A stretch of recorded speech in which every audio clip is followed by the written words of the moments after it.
Assalamualaikum warahmatullahi wabarakatuh. Alhamdulillah, salatu wassalamu ala rasulillah, nabiyina Muhammad ibn Abdillah, wa ala alihi wa sahbihi wa mawalah, amma ba'd. Para mahasiswa yang saya hormati, yang saya sayangi, dan siapapun yang menyaksikan tayangan ini yang juga saya hormati. Alhamdulillah, kita berjumpa kembali di dalam sesi kuliah filsafat ilmu yang pada momen kali ini merupakan pertemuan yang keempat dari perkuliahan sistem online sebagai pengganti perkuliahan tatap muka akibat adanya wabah virus yang menyebar ke seluruh penjuru dunia ini.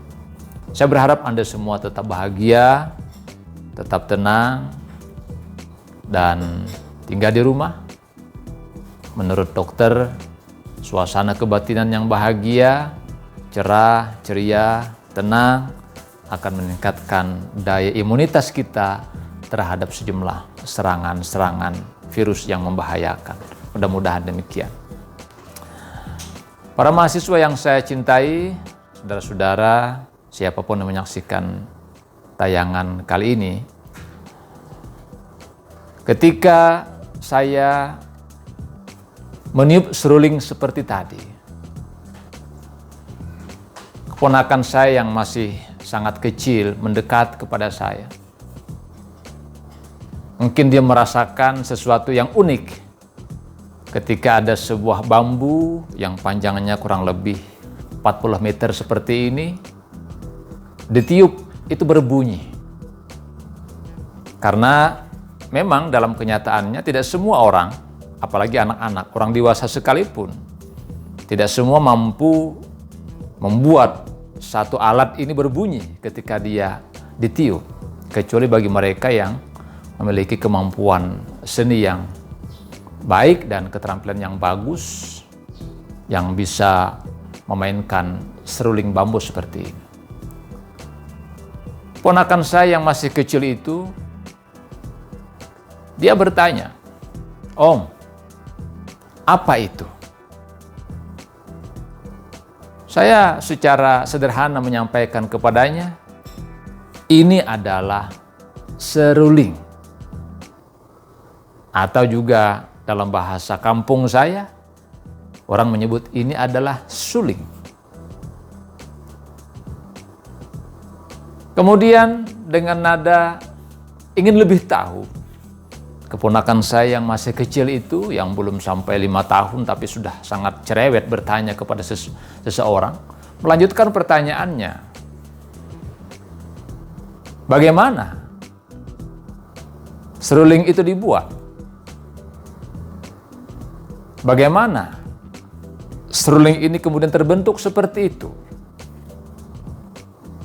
Saya tidak menjelaskan, karena kalau saya jelaskan tentu menambah waktu saya untuk lebih banyak juga menjelaskan secara detail, karena saya anggap dia belum mampu memahami secara komprehensif.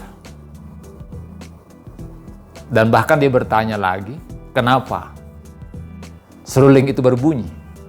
Padahal ketika dia mencoba mengambil seruling saya dan dia meniup melalui mulutnya, tidak berbunyi. Sementara ketika berada di depan bibir saya dan saya tiup, ini berbunyi. Pertanyaan apa?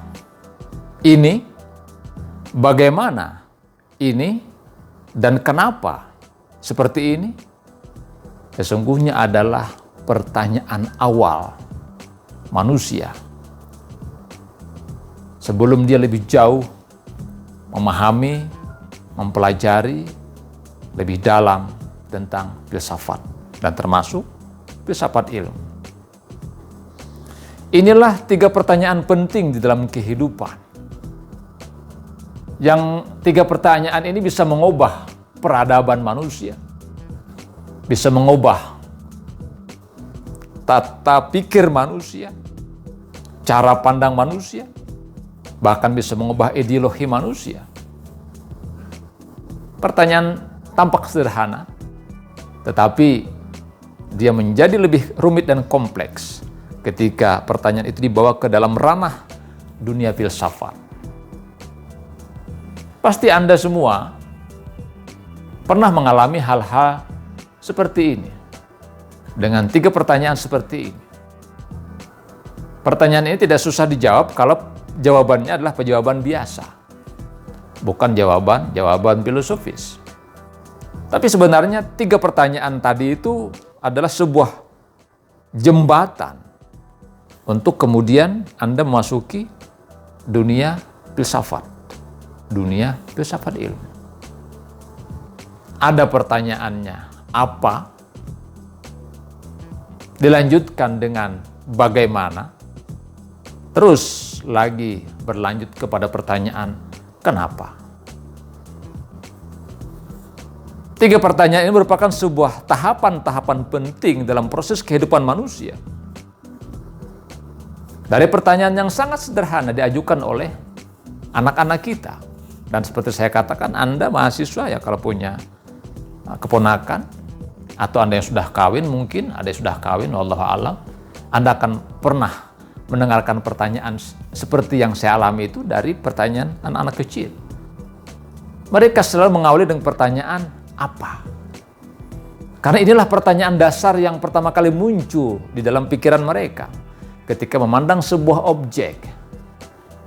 Tatkala dia melihat alat musik seruling ini, dengan serta-merta curiosity-nya, keingin rasa tahuannya muncul. Dan dia segera bertanya, apa ini? Jawaban sederhananya juga tidak susah. Kita hanya mengatakan ini adalah seruling.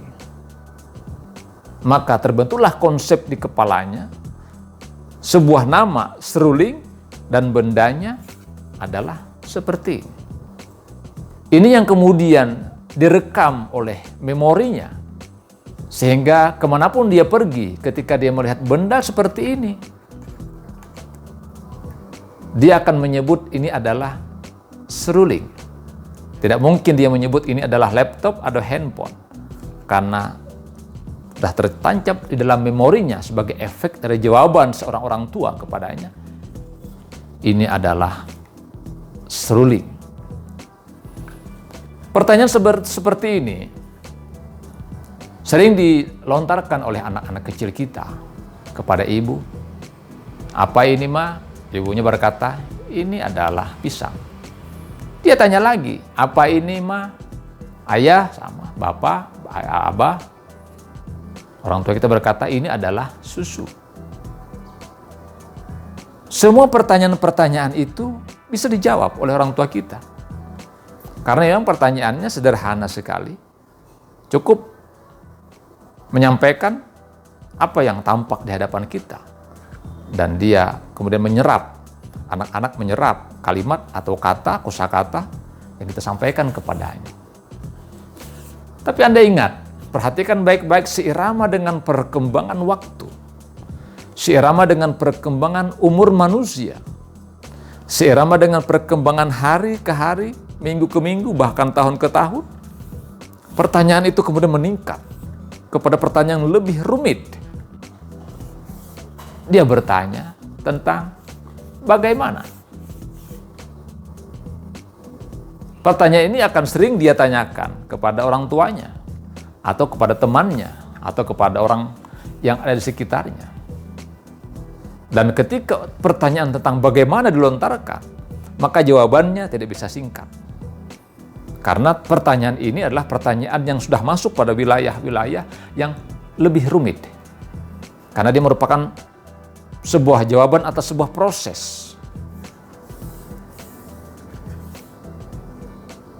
Kalau seorang ibu ditanya, apa ini? Ibu berkata, itu adalah kue, cucur bayau. Selesai. Tetapi ketika dia lanjut bertanya, bagaimana proses pembuatan cucur bayau? Maka seorang ibu tentu memerlukan banyak waktu untuk menerangkan. Memerlukan banyak kosakata, kalimat, uraian untuk menerangkan ini. Saat itu ibu sudah mulai memerlukan imajinasi, memerlukan referensi, memerlukan wawasan untuk menjelaskan kepada seorang anak yang pertanyaannya menggunakan kata-kata bagaimana. Mungkin seorang anak bisa puas ketika seorang ibu menjelaskan dengan detail sebuah pertanyaan yang diawali dengan pertanyaan bagaimana. Tapi anak kemudian akan move on, meningkat pada pertanyaan yang lebih kompleks, lebih rumit lagi. Dia akan bertanya tentang why, kenapa. Pertanyaan yang tidak mudah untuk dijawab, diperlukan sebuah konsepsi pemikiran yang cukup memerlukan wawasan. Sebutlah satu objek tadi itu. Apa ini? Ibu berkata, ini adalah barongko. Sederhana jawabannya, tidak susah. Tapi ketika anak kemudian masuk pada wilayah bagaimana barongko diciptakan, maka seorang ibu harus menjelaskan secara detail tentang prosesnya sampai barongko itu masak dan bisa disantap. Yang lebih rumit menjelaskan adalah ketika anak bertanya, kenapa barongko itu dibungkus dengan daun pisang, tidak dengan plastik, tidak dengan daun kelapa, tidak dengan misalnya daun nangka. Dia akan bertanya lagi, kenapa barongko itu rasanya seperti itu? Dia akan terus menanyakan kenapa dan kenapa, terus kenapa. Ketika pertanyaan itu berulang-ulang, membuat orang yang ditanya biasa kelimpungan ketika ingin menghadirkan jawaban-jawaban. Dari peristiwa ini kita bisa pahami bahwa manusia pada hakikatnya bisa diajak atau bisa berproses untuk berpikir menuju ke arah filsafat. Karena filsafat itu membutuhkan 3 pertanyaan utama. Apa? Yang kemudian ini melahirkan sebuah ilmu atau konsep yang disebut dengan ontologi. Tentang hakikat. Yang kedua, bagaimana? How? Proses pembuatan barongko dari A sampai Z. Proses ini dalam pandangan ilmu filsafat ilmu disebut sebagai epistemologi. Sebuah pengetahuan untuk menelaah bagaimana proses itu terbentuk. Dan yang ketiga adalah manfaatnya, nilainya, kenapanya, why-nya, yang kemudian melahirkan konsep aksiologi. Jadi, ada 3 cakupan penting dalam filsafat ilmu yang harus kita pahami untuk melihat sebuah objek dalam segala sesuatu yang ada dalam semesta ini. Pertama adalah what, apa. Yang kedua adalah how, bagaimana. Yang ketiga adalah why, kenapa. Apa akan dibahas dalam ilmu yang disebut dengan ontologi. How, bagaimana proses terjadi, dibahas dalam epistemologi. Dan yang ketiga adalah why, akan kita bahas dalam konsepsi ontologi. Lalu bagaimana aplikasi what, how, dan why dalam filsafat ilmu? Kita akan bahas pada pertemuan berikutnya. What, barongko. Apa itu barongko? Apa sih hakikat barongko? Bagaimana barongko tercipta? Dan kenapa barongko harus ada? Kenapa barongko harus dibungkus dengan daun? Apa? Ini alam semesta. Bagaimana alam ini tercipta? Dan kenapa alam ini diciptakan? Itu adalah proses pertanyaan filosofis yang dilontarkan oleh manusia.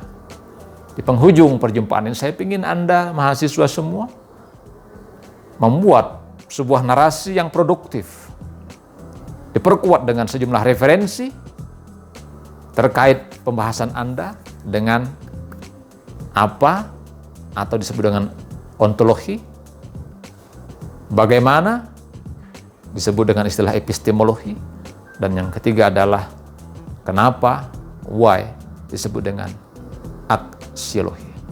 Anda ulas ini, Anda tulis di dalam lembar tulisan Anda, apakah di kolom Sky Channel ini. Jangan lupa like and subscribe, atau Anda tuangkan di dalam WhatsApp grup kita sebagai bahan diskusi kita.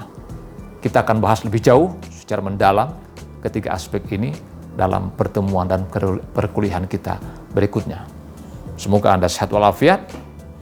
Assalamualaikum warahmatullahi wabarakatuh.